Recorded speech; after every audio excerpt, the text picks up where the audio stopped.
ñu ñëw ci yéen Bamba fan nga nekkoon. waaw Rab ñu ñëw également sur le cas de Mansour Faye parce que ñu ngi si haute cour de justice ba léegi moom Mansour. fan yi nag mi ngi amal ay sorties répétées. dem mu nekkoon ganu faram-fàccee TFM moom jàpp na ne. li ñu ko bëgg a dugalee il n'en est rien. parce que d'abord ñu nekkoon ci benn contexte ñu voté assemblée nationale loi d'habilitation lépp reposé wu ci ndoddu président Macky Sall. mu amoon aussi une dérogation jëm ci wàllum marché yi nu ñu koy daal di attribuer loolu nekk loo xam ne jëloon nañ ko beneen biit neen dañ tolloon ci phase boo xam ne respecter les procédures mënul loon am parce que askan wi dañu nekkoon ci ndóol dañu soxla woon li nga xam ne moo di dund dem na sax ba ne publier na ñi nga xam ne ñoo gañe woon marché ceeb bi publier nañ ko sur l'Observateur Le Soleil il a évoqué également lu jëm ci wàllum entente directe bi nga xam ne am na ci attribution des marchés ak coow li nga xam ne wax na ko moom mu jàpp ne bu fekkee ci yoon lañ ko teg rek amul kenn ku ko mën a dugal ci mbir mi nga xam ne moo soxal mbaalum fonds force Covid 19 déjà naka nga jàngatee ay sorties am fan yi ak li nga xam ne également évoqué na ko. Mansour nit ñi dañuy wax di Mansour mi ngi seetal boppam. Mansour mënta seetal boppam. Mansour mënul lu dul weddi tuuma. justice mooy seetal. yooyu nga énuméré yépp ni moom la wax. je le crois d'office. na dem ca ka soupçonné ni dafa def dara. kooku laaj ko mu wax ko ci fànn yu leer kooku vérifier que muy dëgg mu bàyyi ko bu dul dëgg mu tekk li war maa ngi wax di ko tooñ naan ko bu ko neexee sax bu ñu demee ba mën ko convoqué bu ñu ko convoqué na commandé ceebu jagaam këram ak ataaye dem wax ak juge bi faxas loxoom ñibbi taal otom dem añ ceebu ja naan ataaye tëdd sieste affaire bi nekkul dem ci télévision di wax wala la déedéet am na tuuma bu ñu tegu ci yow ba tax nit soxla na la te kooku yoon moo ko may. mais dencal li nga am argument ba yegg ca boobu nga jox ko kooku setal la waaye toog di wax ci télévision toog di bind ay tip top toog di def ay post Facebook réglé wul problème bi te moom mënta setal boppam justice moo ko mën a setal. loolu rek laa mën a ci wax. nee nañ loxo daaj yi ngeen di wañ pour ñuy joxe caution moom loolu. kuy wañ loxo daaj. nee na daaj yi da ngeen teg pression. moo kan moo leen teg pression ñuy joxe caution ak yooyu. non attendez daaj bu ñu ko tegee ci yoon kenn du leen jàppale. je reviens à ta question. oui. tu dis loxo daaj yi ngeen di wañ. oui ñan ñoo koy wañ. non c'est Mansour qui dit Mansour moo wax. waaw léegi ñan ñooy wañ loxo daaj. justice. waxi Mansour la de. naka wax ak justice man bokkuma justice. justice ñooy wañ loxo daaj ci pour ñu joxe caution naka wax ak justice man sama yoon newul ci justice. man législateur la député la bu fekkee juge yi ndegam am na juge di wañ loxo nit pour mu joxe caution mais loolu du juge ñoom kay ñoo bëgg joxe pour bañ a dem négocier te sax man caution yi tax man dama ci war a wax asalaamaaleykum maaleykum salaam rek nit génne 100 millions joxe ko kii teg ci taal la loi sur l'enrichissement illicite war na dal sa kaw ñu xam foo jëlee 100 millions yi nga joxe caution dafa yomb ça c'est trop facile c'est trop facile. nee na ki def rapport bi dafa def rapport Cour des comptes ba pare ngeen ñëw promulguer ko jox ko yeneen ndombo tànk mu jàpp également qu'il y a aspect politique dedans. voilà mbirum politique ci biir. Bamba. Bamba écoutez Bamba yeewoon nañ trop mais nous sommes pas fous Bamba ñoom ñoo def seen rapport booba ñun ñu ngi ci opposition bi di xeex pour sauver suñu leader ku def xamuñu. naka la ko defee xamuñu. xam lu ñu xam. mooy jox naka kam ko war a jox kooku teg ci kuudam. ñun ñu ñëw raxas ko ba mu set jóg bël ka kan ko war a jébbal mais ka def rapport boobu su fekkee dans le cadre de son travail on a des notations yu wane ni kii am njëriñ la mais lan moo tee ñu promouvoir ko. en quoi cela nous concerne. oui qui n'a rien à voir. loolu du lay. loolu du lay c'est du n'importe quoi. man vas-y.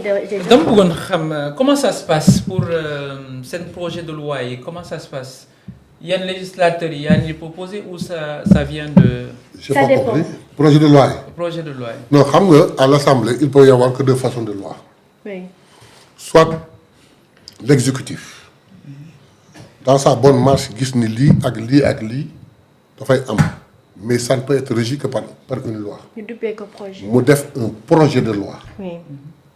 jaarale ko indi ko assemblée ñu toog étudier ko jaarale ko commission xool ko ñëw plénière pour voir ndax ça passe ou ça passe pas donc président mën na ko def premier ministre mën na ko def mais ñun tamit député mën nañu gis loo xam ni dañ ko war a insérer proposition de loi. oui.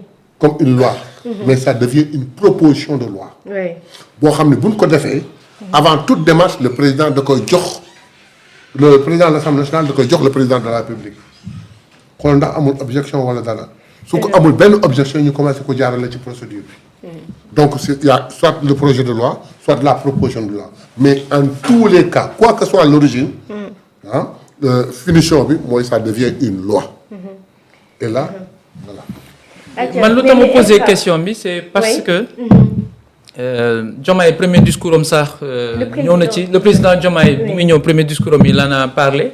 4 avril bi tamit bu muy waxaat encore il en a encore parlé pour ne day am ay réformes institutionnelles et jusqu'à présent on ne voit pas de concret gis ñu lu concret par rapport aux réformes institutionnelles yu mu kii je me dis lan la ñuy xaar pour agir. ah non là il faut demander à l'exécutif. li wër bu wër rek leen rek laa non il faut moi je suis du législatif xaw ma ci la. en tant qu'acteur politique parce que aussi. en tant qu'acteur politique en tant qu'acteur politique il ne faut pas mélanger les torchons. pas poser la question. waaw mais c'est-à-dire question bi laa koy defal comme dégg wolof. Bamba koy defal question. Bamba sa yoon new ci. en fait man de saa ci question. mais Bamba dinaa ko tontu. déedéet dama koy tontu. c'est-à-dire ni ko bëgg a kii question bi loolu laa Bamba yaa dugg na rubaat daba. Bamba bàyyi moo taw poser na question j'ai compris. waaw tontu ko mais dama ko doon tooñ. ma wax ko ni ko loolu su ko doon laaj pour mu efficace da koy laaj waa exécutif. mais li mu ko mën a tontoo mooy il y a pas 15 jours le premier ministre le représentant du gouvernement a dit que des projets de loi ñu ngi ñëw et il en a cité 2 te 2 yi defe naa ñu ngi sur la table du président de l'Assemblée nationale donc projet de loi yaa ngi ñëw. parce que am na projet de loi il y en a plus de 79. yoo xam ne c'est des autoroutes pour le référentiel. yoo xam ni mënul dem lu dul tey loi ñu ngi ñëw mais nag. aussi les députés sont pas des machines non. oui. ndànk lay doon benn par benn. et en fonction des priorités. par exemple. voilà oui. par exemple am na ci benn. sur la comment est-ce que sur la retouche de la constitution. xam nga y a beaucoup de facteurs yu joué. mënoo ñëw sur la réforme de la justice nga ñëw laal constitution bi dem suba sur benn affaire nga ñëw laal constitution bi beneen sur donc da ngay boole projet yooyu yëpp di leen tënk di leen boole di leen kii parce que ñoo bokk ndey. comme ça bu demee ba mat nga boole leen ñoom ñëpp yóbboondoo nga xam ne ñooy agirandoo sur un seul fait. mais réforme yi ci wàllum justice boo xaw na yéex aussi de. réforme si. yi ngeen defoon da mu def 1 an de. mais yow t'as pas entendu le président de la République. le président a dit il va dina président dafa ne moom dinañu. ñëw ci assises yi conclusion. assises li ci tënkoon. assises yi ak CNRI yi lu mu jot a wax. voilà donc loolu yëpp da ko tënkoon balaa muy nekk président. il avait signé benn pacte de bonne gouvernance auprès de la société civile. buy wax ci loolu. donc dafa ñëwaat ci 4 avril bi pour ne moom dina ci ñëwaat. mais nee na la. moom nee na la lu leer. Bamba. wax la ni la li jógee assises yi. liggéey nañ ci une commission. defar nañ ko ba tënk nañ ko. maintenant. ñu ngi koy préparer le projet de loi est en cours pour ñu yóbbu ko à l'Assemblée nationale pour qu'on yow dégg nga ko il y a même pas 20 jours. non non kii en fait man ci man. kon bu ko defaral moo tax may la biri fan la toll. waaw defal man c'est ça en fait. Bamba kon bu ko defaral da nga koy tontu comme xam nga ko. non tontu ma dafa mais nag boo koy defal question bi lay defar pour nga comprendre que yow. yow tontu ko yow. yow honorable bàyyi ma Bamba tey. honorable en fait. non Efra mi Bamba da koy bëgg dimbali sànq ba léegi mais man. ay non en fait kii Bamba yamal. suñu président. Bassirou Diomaye Faye. dafa am lu mu wax noonu dafa am solo. te ñu gis ay lois yoo xam ne ñu ngi dañu gaaw quoi nañu leen traité c'est dafa gaaw. et je me dis que am na réforme yoo xam ne yooyu da ko cité depuis moom balaa muy nekk président. bu ko jëlee en charge ñoom ñii ñu participer ko ci. moom en tant que président ak le premier ministre Ousmane Sonko. donc yooyu tamit dama ne c'est urgent tamit ñu teg ko ci table bi. boo gisee yeneen yoo xam ne mu ngi jaar bu gaaw. tandis que yii ñu ngi taxaw ba léegi ñu ngi càng ci yoon bi ba léegi. donc xam nga léegi li nga wax loolu am na. lu raw lu wér la. mais ñun député yi mënuñu agir lu dul en fonction de ce qu'on donne moom wax na ko waajal na ko. ñun ñu ngi jonkante xëy na li muy xaar moo ko bu ñu ko joxee tey ñu réglé ko tey. ñun liñ jot yëpp amul dara lu fa taxawal. soit projet de loi yi fa ñëw yëpp. jox nañ ko. proposition de loi yi ñëw yëpp doxal nañ ko. am na yu ñu dugal bërki démb ñu ngi ko étudier te ñu ngi koy jàllale. donc nag je te soutiens là en demandant à l'exécutif ñu baral seen loxo. ci réforme yi Aminata Diong nee na ñun lu ñuy daw bay daanu ci wàllu yoon ak yoon daal ci réforme yi ngay wax. Mbaye Aïcha Mbaye ñëw na waa kasa yi dafa fees il faut ñu def. donc détention yi ñu ngi fi ba léegi. gars yi ngi def paquetage. Mbaye Aïcha sont toujours là. Qu'est-ce qu'il faut faire? Ah, qu'il faut faire. Trouver, appliquer les réformes. appliquer les réformes. Lesquelles? Les réformes yi ngeen fi defoon. waaw.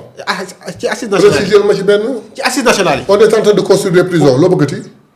Non, je parle pas de ça. Si assisi, on n'a pas dit qu'on va Moi, je parle des construire pour mandats de remplir système. je parle pas des assises moom dafa wax ni ñu ngi paquetage. Ouais. ñun ñu ngi construire ay prisons. Fan noonu. pour tu le sais wax nañu ko. tu entends le président de la République le dire. Bamba yow da ngay kii la da ngay wubbe rek. Non, en fait, comme par exemple ça wolof lu ko dal tout récemment moom ak agent gendarme am ko gis ci net bi. Donc agent bi di ko wax ay mots moom muy tontu des mots yoo xam ne on avait carrément je pense que c'est le ministre même des forces armées xam nga moom moo interdit moo ne mots yooyu en armée c'est acceptable mais bu ñu ko wax ci civil yi et Saa Wolof a été waaw dégage affaire yooyu Saa Wolof di ko répété ci vidéo bi et mu nekk loo xam ne tamit il faudrait que réforme yooyu yëpp ñu mën ko mettre en place pour que. non yooyu ay loi du ko rek. non de loolu parenthèse la woon pour dire que y a des choses qu'on met en place mais qu'on n'exécute pas. mais Efram si yow lay ñëw yéen en tant que membre société civile nga gis ay nit yu nu wolu ci yoon jëm ci fond force Covid 19 ci situation yi mu amee ci réew mi nga gis leen ñu pare pour yëkkati ay koppar joxewaat ko comme caution yow loolu ban jàngat nga ciy def. man dama ne koppar yooyu.